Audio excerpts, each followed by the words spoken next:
বেঁচে থাকলে কথা হবে, তাকে বলে দিও। উনি এখনো ভিজুয়াল করতে পারেন, উনি দেখতে পারেন। শাহজাহান ইসলাম নূর। ঈদ উল ফিতরে দেশের প্রেক্ষাগৃহে মুক্তি পেয়েছে রেদওয়ান রনি পরিচালিত সিনেমা দম। সিনেমাটি আফগানিস্তানের তালিবানদের হাতে বাংলাদেশি নাগরিকের অপহৃত হওয়া বেঁচে ফেরার ঘটনা অবলম্বনে নির্মিত। এই দম সিনেমার গল্পের নেপথ্যের ব্যক্তিটির নাম মোহাম্মদ নুরুল ইসলাম। সম্প্রতি এক সংবাদ সম্মেলনে দম সিনেমার বাস্তব ঘটনা জানালেন ভুক্তভোগী নূর ইসলাম।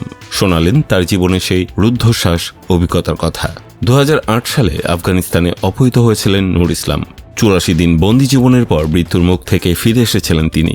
দীর্ঘ 18 বছর পর সিনেমার মাধ্যমে তার সেই জীবন যুদ্ধের গল্প উঠে এসেছে রেদওয়ান রনির হাত ধরে।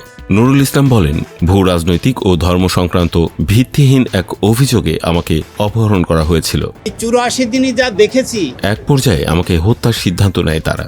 সেই 84 দিনের সব ঘটনা 2 ঘন্টার সিনেমায় পুরোপুরি তুলে আনা সম্ভব নয়, তবে আমি চাই দেশের মানুষ জানুক। আর বড় শিক্ষা হলো, আপনার ভেতরে যতক্ষণ দম আছে ততক্ষণ হার মানা যাবে না। সিনেমাটিতে নূর ইসলামের চরিত্রে অভিনয় করেছেন আফরান নিশো, পর্দায় যার নাম শাহজাহান ইসলাম নূর। নূর ইসলামের স্ত্রী আনোয়ারা পারভিন ওরফে রানীর চরিত্রে অভিনয় করেছেন পূজা চেরি। বাস্তবে সেই দুঃসহ দিনগুলোর কথা মনে করে আনোয়ারা পারভিন বলেন, আমার সবসময় মনে হতো সে বেঁচে আছে। আমার বিশ্বাস ছিল তার কিছু হলে আমি ঠিক টের পাবো।